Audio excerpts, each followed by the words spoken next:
Sunod, mga kababayan. Ano yan, Ken? Dito tayo ulit kay Sara. Ito na, mga kababayan. Speaking of Sara. Nasa Senado na, mga kababayan, ang impeachment, articles of impeachment niya. Na which is yung mga gatambak na libro. Yung gatambak na dokumento, mga kababayan. Nasa Senado na. Pakinggan natin na, mga kababayan. Wait lang ha, mga kababayan. Bakit the video is private? Bakit private ng may-ari yung video ng GMA? Mga kababayan, wait lang ha. Yung articles of impeachment, mga kababayan, ni Sara ay nasa Senado na, hinatid na, mga kababayan. Ito po, handa na sa impeachment. Pakinggan natin ha. The Secretariat has been directed to include the articles of impeachment in the calendar for ordinary business for referral to the impeachment court, which shall be convened on 18 May 2026, 3 p.m. or at the possible soonest time. Handa na ang Senado para sa gagawing pagliliti sa impeachment ni Vice President Sara Duterte. Ito ay matapos... Mga kababayan, wala to. Itong impeachment na to, baka i-archive na naman nila yan. Dalawa lang yan, mga kababayan. Ano pang aasahan natin sa Senado kung si Cayetano na ang Senate President? Ano pang asahan natin dyan kung meron silang tracing pipirma para hindi ma-impeach si Sara? Lagi nga, nakaya nga nilang palitan si Soto sa impeachment pa kaya nilang i-impeach si Sara, putang ina. Wala na kaming asahan, Sara. Wala na kaming asahan dyan sa impeachment na yan. Hindi na kami na-excite. Ngayon na ipinasa yan sa Senado, anong pangasahan namin? Napalitan nyo nga si Soto na walang rason. O sige, anong rason kung bakit nyo palitan si Tito Sen? Sige, pakisagot mga senador. Yung 13 ka senador. Anong rason ba't nyo pinalitan si Tito Sen? Anong ginawa ni Tito Sen na mali? Bakit kayo nagpalit ng liderato ng Senate President? Pinalitan ninyo kasi anti-Sara siya. So kayo ang pumalit kasi pro-Sara kayo. Yun ba ang rason? Asaan doon ang taong bayan? Ito ang pinakamalaking tanong, mga kababayan. Ano nga ba ang rason kung bakit pinalitan nila si Tito Sen kay Alan Cayetano? Sige nga, pinaliwanag ba, mga kababayan? Pinaliwanag ba ni Cayetano kung bakit siya ang pinalit? Pinaliwanag ba ni Amy? Pinaliwanag ba ni Loren Legarda kung bakit pinalitan si Tito Sen? Meron bang benepisyo sa tao yung pagpalit nila? May kinalaman ba sa bansa yon? Wala. Diba doon pa lang sa pagpalit nila ng liderato bilang House Speaker, Senate President kay Tito Sen, hindi yun mga kababayan, hindi yun katanggap-tanggap.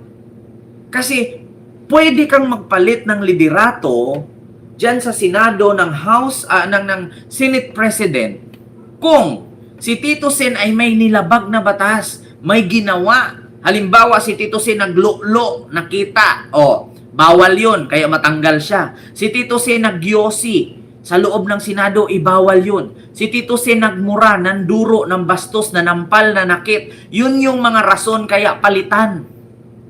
Or di kaya ng halik ng staff, ng rape ng staff. Or di kaya nagdala ng Pepsi, uminom, binuhusan yung staff. Yun yung rason kaya palitan si Tito Sen. Pero anong rason ba't nila pinalitan bigla-bigla? Nasa konstitusyon ba ng Pilipinas na palitan mo ang Senate President? Sa anong rason? Naitanong nyo ba yan, mga kababayan? Di ba nasa konstitusyon, mapapalitan mo ang isang Senate President kung may ginawa siyang hindi ka nais-nais, nang hahalik ng staff, nanampal ng staff, nanigaw ng staff, or nagawa ng kalaswaan. Pero doon sa ginawa nilang pagpalit kay Tito Sen, anong grounds? Anong grounds? Kung bakit pinalitan? Anong grounds dun? Sige nga, magbigay kayo ng isa. Anong grounds ni Tito Sen para palitan?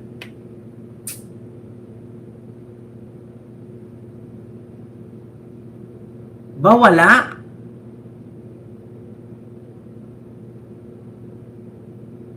Walang rason para palitan.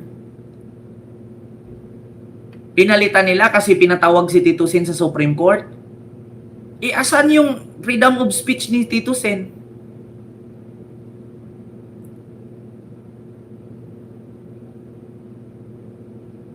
Diba? Yun ang tanong, mga kababayan. Yun ang abusing of power. Ginawa nila si Tito Sen na parang bote lang, pinatayo nila sa gitna ng lamesa. Tapos pag gusto nilang tanggalin, tatanggalin nila ura-urada. For what? Ikaw, tanungin kita mga kababayan. Itinalaga ka namin bilang barangay purok chairman. Purok chairman ka. Itinalaga ka ng mga purok. Ikaw yung chairman sa aming purok. Ngayon, nasa rules natin na matatanggal ka kung hindi mo sundin. Di ba? Di ba may ganyan sa Miss Universe? Ikaw yung tatanghaling Miss Universe. Pero kung mabuntis ka, mag-fulfill ka sa duty mo, hindi mo magampanan, papalitan ka. Kay Tito Sen, ano po ba? Ano ang grounds ni Tito Sen para palitan? Sige nga. Hindi niyo masagot. Anong grounds ni Tito Sen? Anong mali niya kaya palitan siya ni Alan Cayetano at mag-una-urada silang magkudita?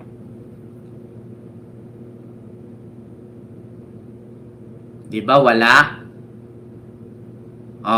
Yan ngayon ang tanong, mga kababayan. Continue. Formal nang matanggap kagabi ng Senado ang articles of impeachment laban sa pangalawang Pangulo. Ayon kay Senate President Alan Peter Cayetano, hindi na nila patatagalin ang proseso at agad itong itatakda sa calendar of ordinary business. Sa May 18 daw, mga kababayan, umpisahan na daw nila or mag-convene na daw sa impeachment ni Sara. Wala na kami asahan yan. Ayaw na namin manood. Diba? Ayaw na namin manood dyan. Kahit pa ihiring-hiring nyo yan, nakakadismaya lang kayo. Ayaw na namin manood niyan. Bakit? Alam na namin yung sagot. Ibabasura nyo lang yan. Pipirma lang kayo dyan 13 na hindi si Sara convict. Tapos. Kasi kahit tatalakayin yan, kahit kakalkalin yan isa-isa at isampal yan sa pagmumukha ng mga Duterte senador, sa pirma pa rin magbabasihan. Kung sino yung pinakamaraming pirma na hindi ma-impeach si Sara, yun yung panalo. Ba, mga kababayan? Ganun yun.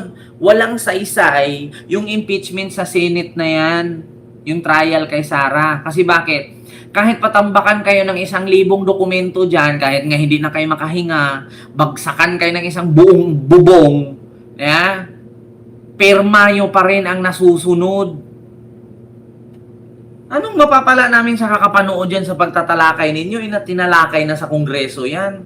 Tapos sa pirma lang din naman magbabase. Di ba? Oo. Tama ba ako, mga kababayan? Anong gagawin namin? Manonood pa kami? Tapos tatalakayin ninyo ulit yung tinalakay ng Congress? Tapos magbibase kayo sa pirma nyo lang din na 13 para hindi ma-impeach si Sara. Di tapos. O ano pang asahan namin? Mga kababayan, nasa Senado na daw ang articles of impeachment ni Sara, yung bundle-bundle na mga dokumento. At uumpisahan na daw sa Mayo 18. Tapos, itatalakay nyo ulit yung tinalakay sa Senado o sa Kongreso. Hindi na kami manood. Kasi pagkatapos ng talakay na yan, pipirma lang din naman kayo. Sara, not impeached. Yes or no. Dalawa lang naman yan eh. Kung marami ang no, di wala kaming magawa. Diba? Ano pang aasahan namin mga Pilipino dyan? Si Tito Sen nga, napalitan ninyo na walang rason eh. Yan pa kaya si Sara ma-impeach ninyo na ang dami ninyong pumirma na tanga? Dagdag ni Senator Cayetano, pinag-iisipan na rin nila ang magiging schedule ng trial kung saan maaaring magkaroon ng marathon hearings o pagpapalawig ng oras hanggang gabi upang hindi Wala na, Cayetano. Wala na kaming time manood dyan. Hindi na maganda. Wala nang excitement. Bakit? Kasi alam na namin pagkatapos ng kalkalan yan, pagkatapos ng mga hearing trial na yan, sa pirma nyo lang yan babawiin. Pumirma kayo 13 dyan, hindi impeach si Sara. So walang kwenta yung tinalakay. Walang kwenta yung trial. Walang kwenta yung hearing. Diba? Ganun yun. Anong gagawin namin? Hindi pa nga naumpisahan yung impeachment, luto na eh. Oo. Hindi na kami manood yan. Alam na namin yung sagot. Pipirma lang naman kayo dyan 13. Hindi nyo i-impeach si Sara. Tapos, mai-impeach kaya si Sara kung 13 kayong pipirma.